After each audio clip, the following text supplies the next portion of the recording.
You're listening to Simple Health Radio, the podcast about recognizing medical emergencies and promoting wellness. Your host is Dr. Emron, an experienced ER physician who has treated thousands of people just like you. Information on the show is not a substitute for professional medical advice. Always talk to your doctor or go to the nearest emergency room with any questions you may have. Thank you so much for joining me on today's episode of Simple Health Radio. Today's question comes to us from Terry Fletcher, who is a healthcare coding and reimbursement consultant. She's also the host of the Codecast podcast, and you can visit her website, www.terryfletcher.net. She sent us a great question about foot problems, so let's have a listen. Hi, Dr. Emron, and thank you for having me this week on Simple Health Radio. My name is Terry Fletcher from the Codecast podcast, and I have a medical question regarding Coumadin patients. When a patient is on warfarin or an anticoagulant therapy medicine, why is it necessary before they have a procedure, such as a colonoscopy or a dental procedure, or any procedure which actually would cut into the patient or possibly cause them to bleed? Why is it important to modify that medicine sometimes 3 days before that procedure to mitigate any risk to the patient? My second question comes from a listener of mine that has asked a question about diabetic patients. Now, we know they take longer to heal, so sometimes their procedures are a little bit different when it comes to making sure that they are cleared. But recently I was shadowing a physician, a podiatrist, who was seeing a patient who had glass in her foot. She was a patient that was 55, clearly an overweight patient, but there was nothing in her history about diabetes. However, the physician did ask before he took out a blade to try to find this glass and remove it, "Are you diabetic?" Could you speak to that and just explain why the physician asked the question and what the risk would be to make sure that the patient either wasn't diabetic, or what would the physician have to do if the answer turned out to be yes? Thank you in advance for answering these clinical questions, and we appreciate all you do on Simple Health Radio. First off, let me thank Terry for sending in a great question. She has sent us questions before, and they're always very, very good. She's also been a great supporter of our show through social media, so we really appreciate all of her efforts with that. Now, in order to answer the question that she had about this particular patient who was having a foot procedure and the doctor was concerned about diabetes, we actually have to go back a step. So we actually need to understand what the relationship is between blood sugar and the human body. So blood sugar is also called glucose. Glucose is used by the brain as a fuel source, and it also helps the rest of the body by providing a source of energy. Now, most of the glucose that we use comes from the foods that we eat, and different types of food will have different types of sugar. For example, fruits, bread, pasta, they all have different types of carbohydrates, which are then broken down into simple sugars and glucose. Now, it's interesting. The body can actually create its own sugar as well. So the medical term for that is called gluconeogenesis. And gluconeogenesis occurs mostly in the liver. So that begs the question, why would the body need to make its own sugar if most of our sugar comes from the foods that we eat? Well, there's a couple of reasons for that. So, for example, if someone has dinner and after a couple of hours they go to sleep, the body will begin the process of digestion and absorption. So the body will absorb the carbohydrates, the sugar, the protein, and other vitamins and nutrients. That process takes a few hours and it continues overnight. But what happens early in the morning before you wake up? At that point in time, your blood sugar is actually the lowest it's going to be either in the day or the night. And you can't wake up at that time to actually eat. So it could be 3 in the morning or 4 in the morning. The brain still needs glucose to function, and the body still needs sugar as an energy source, even though you're sleeping. So it's at that point that the liver comes into action and it produces sugar through the process of gluconeogenesis. Now, the trouble is that some people who are diabetic, they have high blood sugar to begin with, meaning their insulin isn't able to break down that sugar and use it properly, so they have insulin resistance. But they may also eat certain foods that increase the blood sugar even more, and on top of all that, the liver is also producing blood sugar at night. So some of the most common medications that we use to treat diabetes are actually for gluconeogenesis. The most common one worldwide is called metformin. And metformin works on the liver. It turns off the switch, so that way the body does not produce any extra sugar. And for many people, that's all they need. If they interrupt gluconeogenesis, they can still watch their diet and exercise, and their diabetes will actually be in very good control for many, many years. Now, what happens if people are taking their diabetes medication, maybe tablets, maybe insulin, but the blood sugar still remains high, especially chronically, meaning every day, every month, whenever they check, it's still elevated. So in that situation, we don't think of sugar as an energy source anymore because there's too much sugar. There's no way the body can use all of it. So in that situation, the sugar becomes toxic, and we have to think of it more as a very sweet poison to the rest of the body. So when we talk about diabetes, we talk about blood sugar as being a poison, there's actually 4 areas of the body that we can focus on. And I see these problems every single day. So I'm going to go through them one by one. First, diabetes causes blindness. The blood sugar damages the eyes, and it damages the nerves that supply the eye. It actually causes the blood vessels, including the arteries and the veins, to develop abnormal growths. And it's one of the leading causes of blindness worldwide. So diabetes directly affects the eyes. Second thing is that diabetes can cause heart attacks. Excessive blood sugar causes the blood to become very thick, and it increases the risk of developing a blood clot, especially around the heart and the coronary vessels. So anyone who's diagnosed with diabetes is actually considered to be a coronary artery disease equivalent. So that means if you have high cholesterol or high blood pressure or diabetes, it's assumed you already have coronary artery disease. So diabetes affects the eyes and diabetes affects the heart.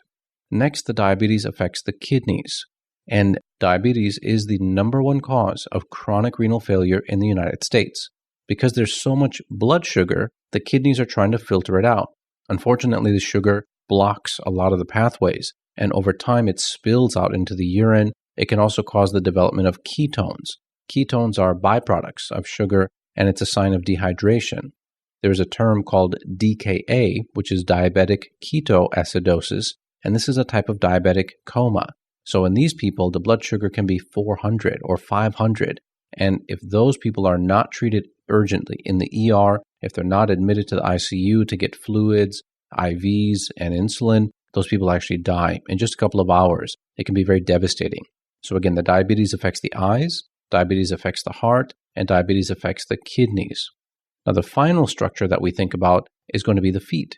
So there's been entire textbooks and webinars and all kinds of courses that have been offered about diabetic foot infections, foot ulcers, and neuropathy. So I'm going to take a minute to explain all 3 of those in detail.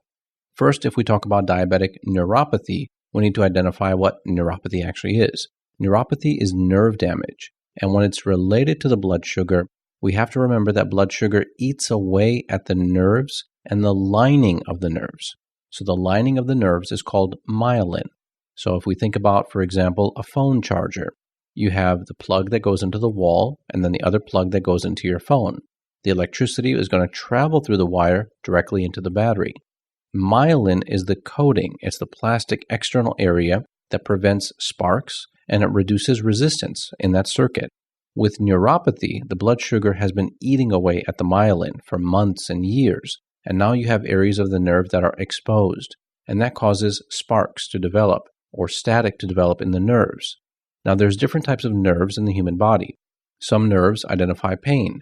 Other nerves will identify vibration or temperature. So people who have different types of nerve damage will sometimes develop severe pain, but they could also have numbness or anesthesia. They may describe tingling, or they may have burning. So when you look at their feet, they may look normal, but internally they'll tell you these symptoms that don't make sense. Good evening, friends. This is Dave from the Sleepy Time Tales podcast, a podcast where if I do my job right, I've bored you to sleep by the end of the first episode. If this sounds like something that might be useful for you, search for Sleepy Time Tales on your podcast service of choice.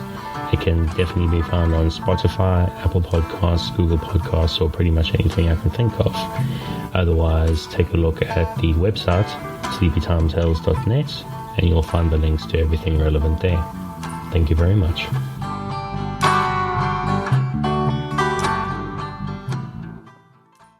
And that's because people lose sensation over time.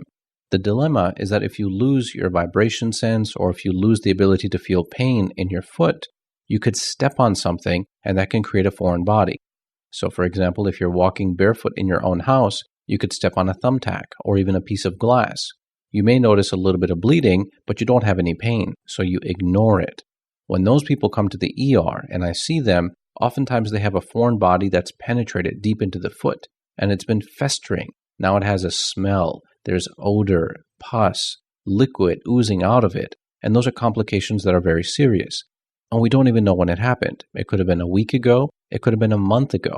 So people who have neuropathy will oftentimes have difficulty walking. They may fall frequently, and they may not even know that they're standing on a surface that's actually toxic. For example, they could go barefoot outside and be standing on the asphalt or in their driveway. In the summertime, it's going to be very hot, so they can actually burn the bottom of their feet and not even know it. It's all because they don't have sensation. Their nerves have been damaged due to neuropathy. Now, the second thing we'll talk about is going to be a foot ulcer. So foot ulcers are extremely common in diabetic people. 1 out of 4 people will have a diabetic foot ulcer at some point in their lifetime. That's a very high percentage of people. Now, an ulcer is actually a hole. It kind of wears away through the skin, then it goes into the soft tissue like muscle, and then sometimes it goes all the way down to the bone. And over 60% of all amputations in the U.S. are due directly to diabetic foot ulcers because those infections, those complications, the neuropathy has been progressing so long, they can't save that foot. Now, what's the difference between a foot ulcer and a foot infection? Well, with a foot ulcer, we're looking at the physical signs. There's going to be damage to the soft tissue and the underlying structures.